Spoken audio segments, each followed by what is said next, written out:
You were told the end was near, so the future didn't matter. They discourage any university education that is not in the trades. So you need just enough to go by because, the world's going to end anyway. But what if the real reason was for control? Today, we uncover the sinister agenda behind the Jehovah's Witnesses' war on wealth. This is the untold story of how a religious empire discourages education, sabotages ambition, and keeps its followers spiritually devout and economically dependent.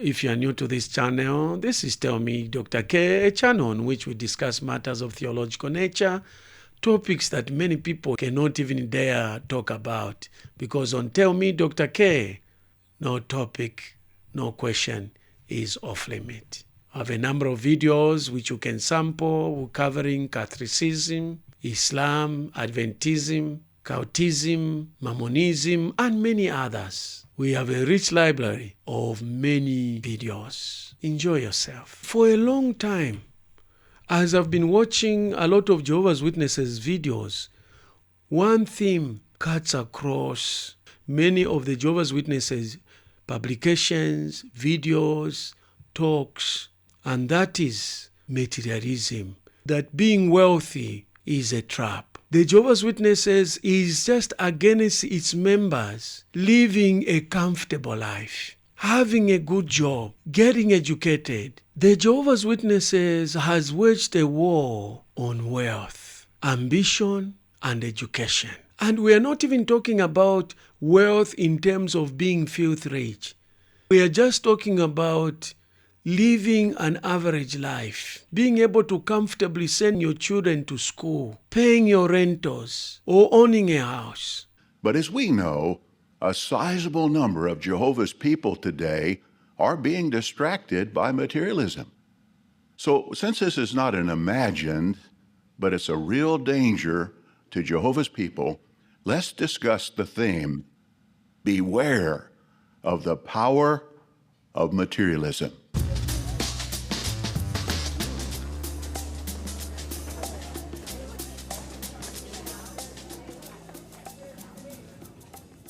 Money. No. Wealth. Proverbs 23, 4 and 5. Do not wear yourself out to gain wealth. Stop and show understanding. When you cast your eyes on it, it is not there. For it will surely sprout wings like an eagle and fly off into the sky.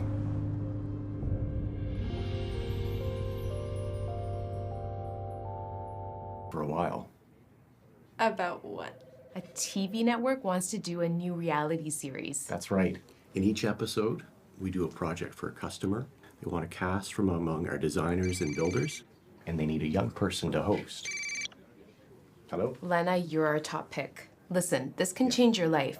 We want you to think it over, but we need to know soon. Sorry, Lena. Vanessa, where are we at with me?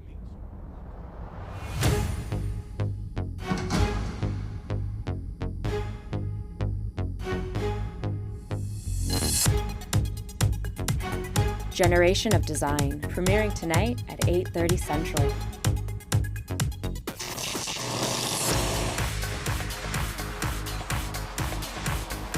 Generation of Design. All new season, tonight at 8:30 Central.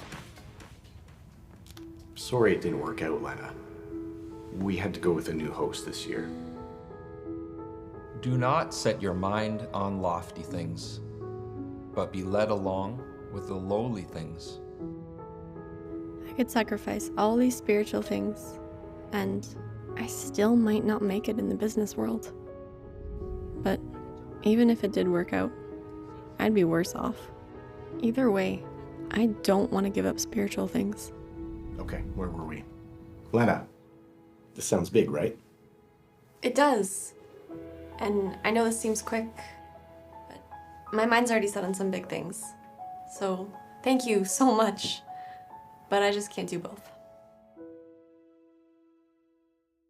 Is this video helping you? Are you deriving benefit from this video? If you are, kindly do me just one favor. A favor that will not cost you anything. Like, subscribe, and smash the notice bell so that this message can be seen by more people. And also, when I upload another video, you will receive a notification. In today's world, many people are seeking great things for themselves as they pursue secular education and secular work. Many believe that the key to success and the key to their and their family's happiness involves money and getting more material things, or a resting place in this system of things. Such thinking could influence us. If you're a family head, consider Chibisa. He's a brother in Malawi who, along with his wife and 7 children, were doing well spiritually. However, at one point, they faced financial problems. At times, there was not enough money to buy food for each day. How stressful. Like many others, Chibisa decided to go to South Africa to find work. That was a personal decision. But was it wise?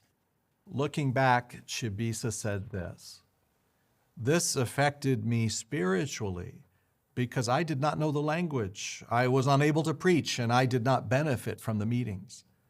Being so far from my family caused me to neglect my responsibility as a family head. As a result, my family grew weak spiritually, and we all missed each other very much. I realized that I had made a wrong decision going abroad. My conscience started to trouble me greatly." And the question is, what's behind this war against wealth? What's the reason behind this anti-wealth theology? In this series, we expose it all. And we are looking at the Jehovah's Witnesses economics. And I'm calling it Armagedonomics. The economics tied to Armageddon. Jehovah's Witnesses are known for their polished image, clean-cut families, global preaching work, and detailed prophecies. At the heart of it all is a promise of paradise.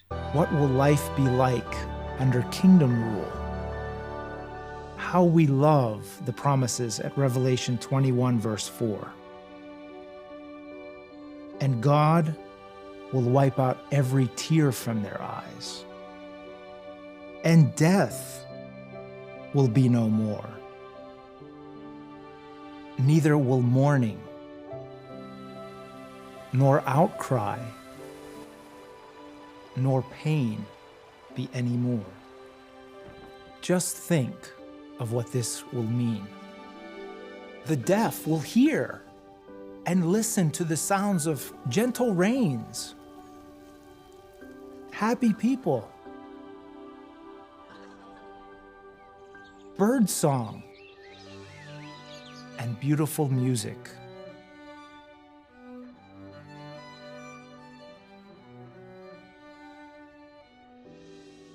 Everything Jehovah's Witnesses are doing, all the sacrifices they are making, the obedience that they are enduring, it is all pointed towards paradise. The blind will see. Examine starry skies and behold rainbows. They will watch animals and children at play. Mankind will experience miraculous healing on a global scale. Those once disabled or elderly will hike through a forest, climb a mountain, or run on a sandy beach. Gone will be hunger, sickness, and injustice. There will be no wicked people. Everyone will live in perfect health, security, and happiness, and do so forever. Think deeply about these promises. Engage your senses. They are manipulated, abused, children are molested, and parents are quiet because they are afraid of the governing body that holds the keys to paradise. Your entrance into paradise is dependent on how you treated the anointed brothers. Verse 31 describes when they take place. It says, when the Son of Man comes in his glory, and he will sit down on his glorious throne. He does that to judge all the people on the earth. Now, the basis for that everlasting judgment, either everlasting life or everlasting destruction, has to do with how individuals treat Christ's brothers. How supported the anointed brothers? The preaching work is the need that we all have to support the anointed brothers. Preach the good news. So let's open our Bibles to Matthew chapter 25 and consider features of this illustration that teach us about our King Jesus. Now, he directed this illustration to those who have the hope of living forever here on the earth. The events are yet future.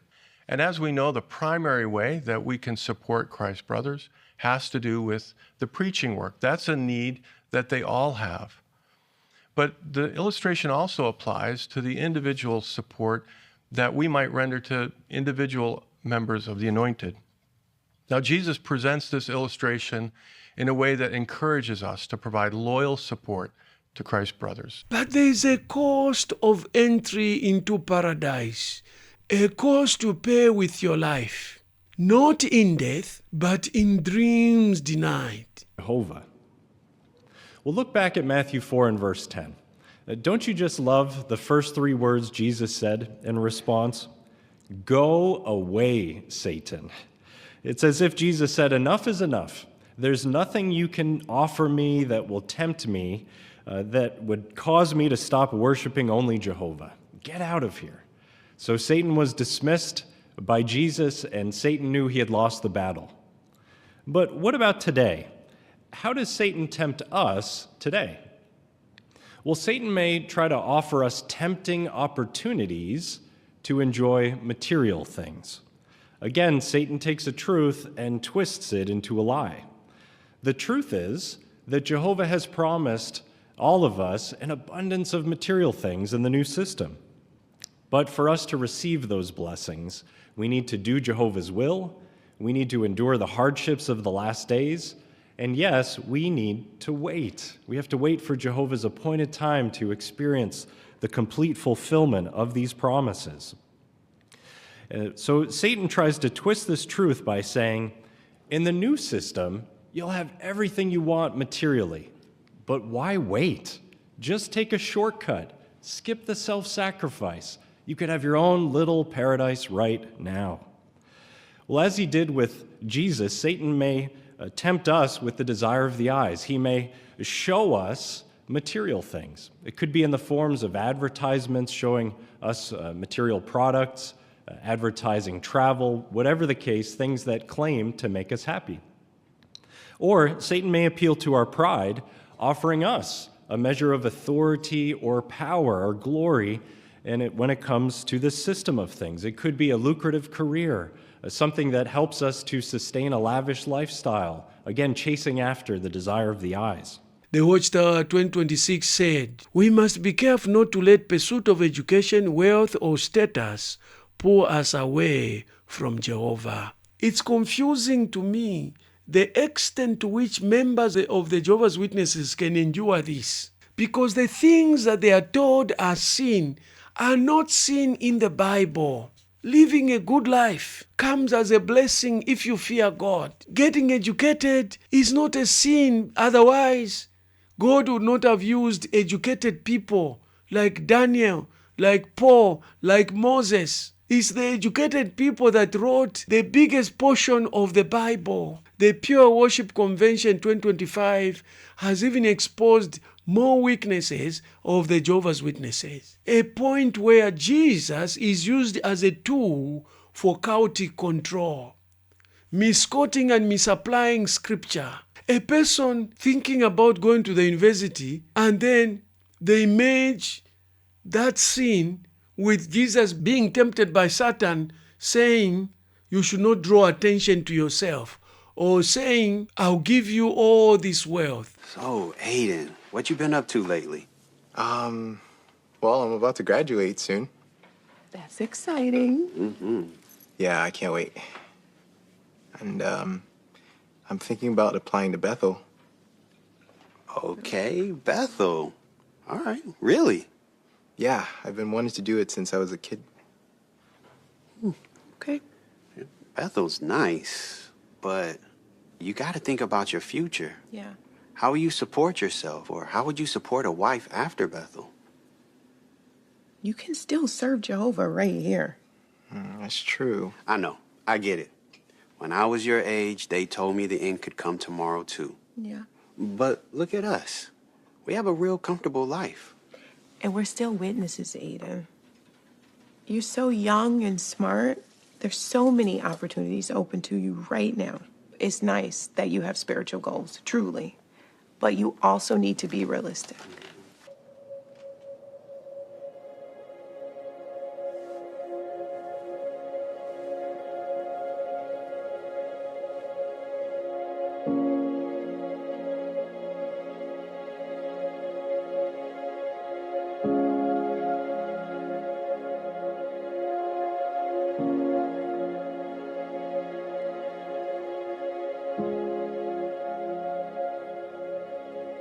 Satan has always done this.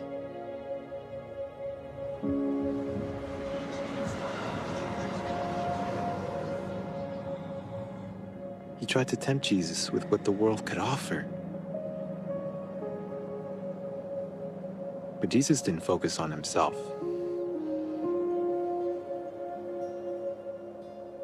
He focused on Jehovah and doing his will.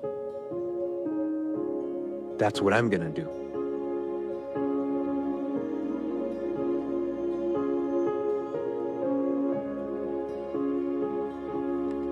Submitting your application may open a door of opportunity to serve Jehovah and his organization in a variety of ways. I continue this discussion to the next episode. If you have driven benefit from this video has been helpful to you, kindly do me a favor. Like, subscribe, and smash the notice bell so that when I upload another video, you'll receive a notification. At this point, I'm inviting you to send in your questions. If you are seeking clarifications, also do that. If you think that the facts I've presented are not correct, kindly send the correct facts. If you don't like what I've said, kindly send in your criticisms also. Everything is welcome. On this channel, we are not like Jehovah's Witnesses, who only wants people to stick to a script. If you say the wrong answer, you are in trouble. On Tell Me Dr. K, we don't shy away from criticism, from questions, or handling any topic. To watch part 1 of this episode, click on this link. To watch the next episode, click on this link. I'll see you in the next episode.